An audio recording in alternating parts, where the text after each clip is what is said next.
کتاب د پښتو ادبیاتو تاریخ لرغونې دوره، لیکوال سرمحقق زلمی هېوادمل، ویان بصیرالحق عادل. لومړی برخه: پښتو ادبیات. د ادبیاتو د اوسنیو تعبیرونو له مخې د یوې ژبې ټول لیکلي یعنی تحریري او نالیکلي یعنی شفاهي، منظوم او منثور هنري اثار ادبیات ګڼل کیږي. هر ډول لیکنې اوس څوک په ادبیاتو کې نشمېري، یوازې هغه اثار د ادبیاتو تر عنوان لاندې د مطالعې ځای لري چې هنري ارزښت ولري. د مثال په ډول موږ هر منثور اثر چې د علومو او فنونو په بېلابېلو څانګو کې لیکل شوی وي، او یا هر نظم او منظوم اثر چې د تاریخ، جغرافیه، طب او نورو علومو او فنونو تشریح ته وقف وي، په ادبیاتو کې نه راولو، بلکې هغه اثار هنري ادبي بولو چې له تخیل رازېږېدلي او د ژوند واقعیتونه په هنري ډول منعکس کړي وي. پر لوستونکي او اورېدونکي خپل خاص ظریفانه او ښکلی هنري اثر ولري او د هغه هنري ذوق تسکین کړي. دغه ادبي هنري اثر باید په داسې یو ژبني چوکاټ کې بیان شوی وي چې هم د ټولنیز ژوند هنداره وي او هم په لوستونکي او اورېدونکي کې یو عاطفي احساس پیدا کړي او ښکلاییز ارزښت ولري. د ادبیاتو د دغه تعبیر لوړې ساده او ابتدایي تشریح ته په پاملرنه اوس موږ ګورو چې پښتو ژبه دغسې هنري ادبي اثار لري او که یا. د دې پوښتنې ځواب مثبت دی او موږ چې د خپلې ژبې پښتو ادبي ذخیرې وپلټو، نو وینو چې له پخوا زمانې نه تر ننه پورې د دې ژبې ویونکو هنري ادبي اثار ایجاد کړي دي چې هم شفاهي یعنی نالیکلي او هم تحریري نمونې موجودې دي. په همدې اساس کله چې موږ پښتو ادبیات وایو، نو موږ مجبور یو چې دا ادبیات لومړی په نالیکلو او لیکلو ادبیاتو سره وویشو. اول: پښتو شفاهي یا نالیکلي ادبیات. دا به مبالغه نه وي او نه به کومه تیره زیاته خبره وي که ووایو چې د سیمې په ژبو کې پښتو د شفاهي ادبیاتو د سرشارو چینو د لرلو له امله په لومړي کتار کې ولاړه ژبه ده. دا چې د پښتو د شفاهي ادبیاتو ذخایر نسبت نورو ژبو ته زیات دي، د دې خبرې عمده علت دا دی چې په پښتو کې سواد له پخوا نه تر اوسه لا سم نه دی عام شوی او زموږ د خلکو یوه زیاته فیصدي د خپلو خاصو سیاسي، اجتماعي، اقتصادي، فرهنګي او جغرافي عواملو له امله له سواد محروم پاتې دي. په دغسې ټولنو کې چې سواد نه وي عام، د لیکلو ادبیاتو پر ځای د شفاهي ادبیاتو د ایجاد زمینې ډېرې زیاتې موجودې وي. همدا علت دی چې د پښتونخوا، افغانستان، بلوچستان، سند، پنجاب او کشمیر په زیاترو پښتني سیمو کې اوس هم د شفاهي ادبیاتو بېلابېلې نمونې ایجادېږي او د دغه سیمو په ښارونو کې د پښتو د شفاهي ادبیاتو د ایجاد زمینې محدودې دي او حتی له منځه تللي دي. په پښتو کې د شفاهي ادبیاتو دغه بېلابېل ډولونه او د دغه ډول ادبیاتو زیاتوالی سړی په دې باوري کوي چې زموږ خلکو که سواد نه درلود خو هنري ذوق او احساس ورسره و او خپل دغه ذوق او احساس یې د دغه ادبیاتو په بېلابېلو کالبونو کې ځایاوه. زموږ خلکو د پیړیو په اوږدو کې خپل ارمانونه، خپلې خوښۍ، غمونه، خپلې مینې او د خپل اجتماعي ژوند کړه په دغو شفاهي ادبیاتو کې بیان کړي دي. دغه ادبیات لکه چې له نامه یې ښکاري په شفاهي ډول خوله په خوله انتقال شوي او د انتقال په دې پروسه کې کلیوالي موسیقي هم خپل نقش ادا کړی دی، خو د انتقال دې لړۍ تر یوه وخت دوام کړی دی او د راویانو په له منځه تللو سره دغه وخت په وخت ایجاد شوي شفاهي ادبیات هم له منځه تللي دي او لکه هغه صحرایي ګلان خودرویه راټوکېدلي او بې د باغوان له پالنې له منځه تللي دي. څنګه چې په هره ټولنه کې شفاهي ادبیات سینه په سینه انتقال مومي، نو ځکه یې لرغوني اشکال تر وروستیو پیړیو پورې نه رارسي. اوس چې موږ د پښتو د شفاهي ادبیاتو کوم ثبت شوي نمونې لرو، له ځینو استثنایي مواردو پرته په تاریخي لحاظ ډېرې لرغونې نه دي، خو مفکوره او طرز فکر په ځینو دغه ډول سندرو کې لرغونی دی او ورسره یې د ځینو انواع او شکلي جوړښتونه هم له ډېرو زمانو روایت کوي. له هغه اریایي سندرو سره نږدېوالی او نوښتونه هم لري چې زرګونه کاله د مخه په دې خاوره کې ایجاد شوي، پالل شوي او روزل شوي دي. د پښتو د شفاهي سندرو یوه مهمه ځانګړنه دا ده چې په غاړه یعنی لحن کې ویل کېږي. د پښتو شفاهي ادبیات بېلابېل ډولونه لري چې دغه ډولونه ځینې سیمه ییز دي. دا په دې معنی چې په یوه خاصه جغرافي سیمه کې ایجادېږي او په نورو پښتني سیمو کې چندان باب نه دي، خو ځینې ډولونه یې په ګردو هغه سیمو پورې اړه لري چې دغه ډول ادبیاتو ایجاد، وده، مینوال او روزونکي لري. د پښتو د شفاهي ادبیاتو د بېلابېلو ډولونو د ثبت او ټولولو لپاره له څه د پاسه 100 کلونو را په دې خوا کار پیل شوی دی او تر ټولو د مخه د پښتو شفاهي ادبیاتو ته غربیان متوجه شوي دي.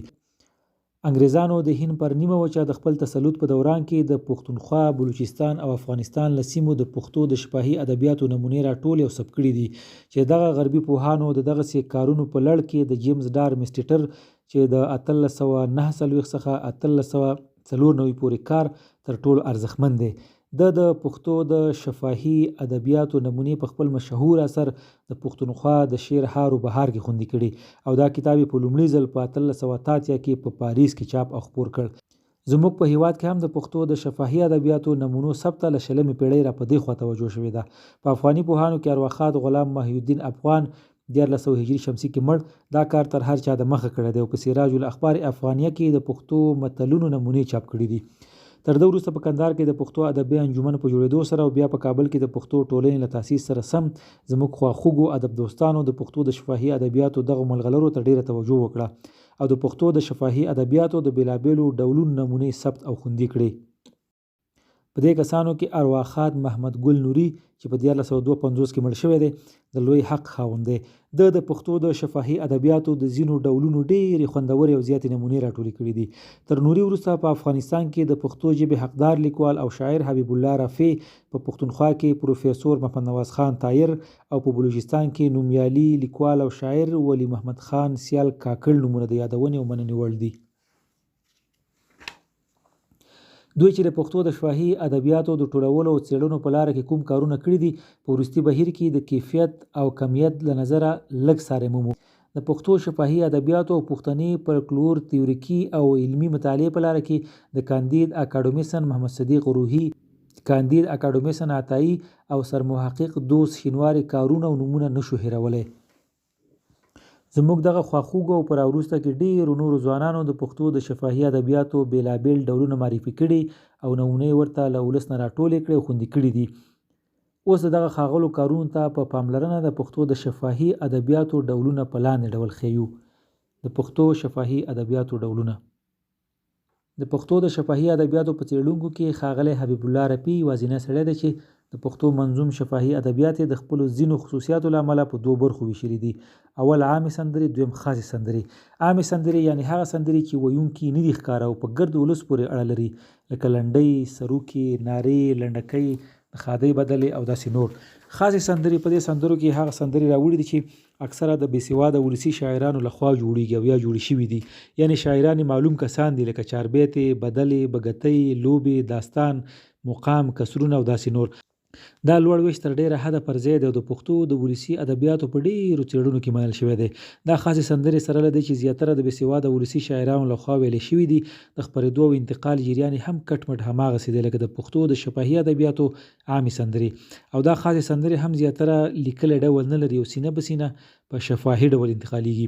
خو د یادونې وړ ټکی د دې خاصو سندرو په باب دا دی چې دا سندرې په ټولنه کې د مشخصو افرادو لخوا ویل شوي دي. د ځینو دغو سندرو د اشارو او قرائنو له مخې هم د ویونکي د ژوند مهال او هم د سندرې د ویلو تقریبي زمانه ټاکل کېدای شي او په همدې اساس موږ د دغو کسانو او د دوی دا ډول ایجادیاتو ته د پښتو د ادبي تاریخ په ځانګړو ادبي دورو او ادبي پړاوونو کې د مطالعې ځای ورکولی شو.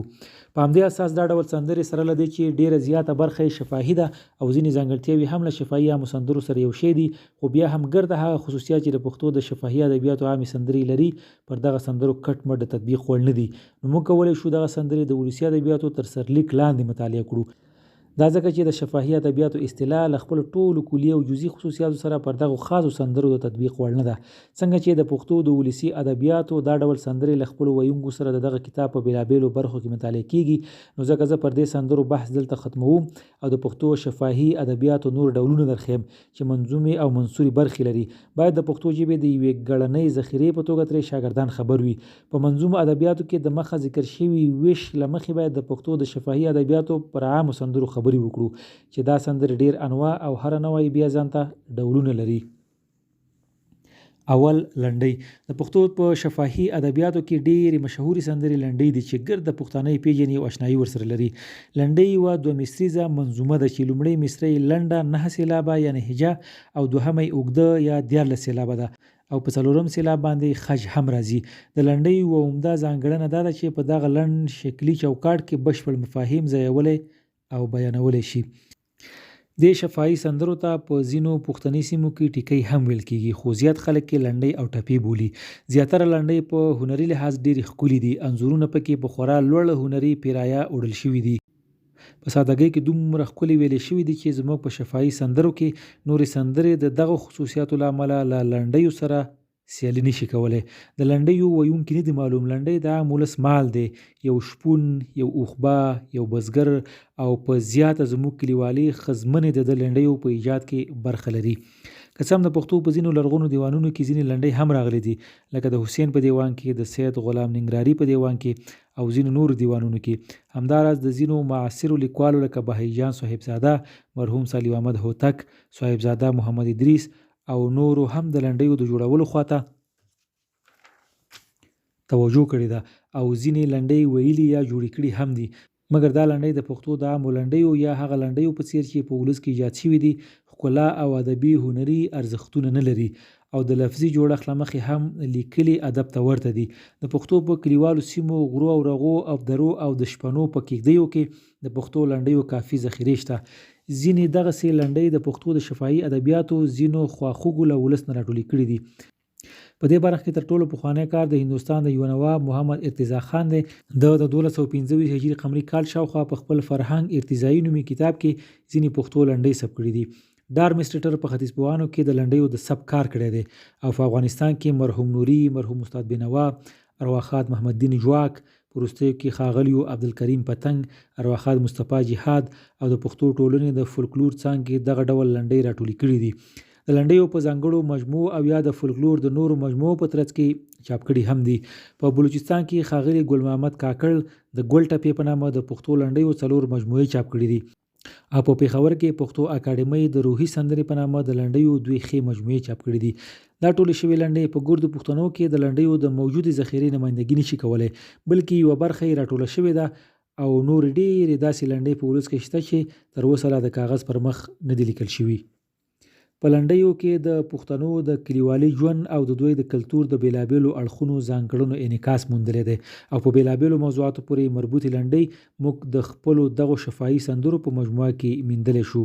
لکه دا لنډۍ: ځان یې زړو جامو کې جوړ کړ، لکه په وران کلي کې باغ د ګل وینه، د جنازې بازو مې نیسه، کله به ما په راستۍ خوله درکړې وینه، ټوکر ټوکر په تورو راشي چې پر هارونه د ګنډم خوله درکومه، تن مې د شنې نکریزې پاڼه، ظاهر تازه د نن رنګ په وینو یمه، د سترګو تور لالی مې ورک دی، په زرګر ناسته یم څېره یې جوړومه، سپوږمۍ سر وهه راخیژه، یار مې د ګلو لو کوي ګوتې ریبینه، قبر سوری شو تختې ماتې، پر ګلابي جانان مې پرېوتل ګردونه.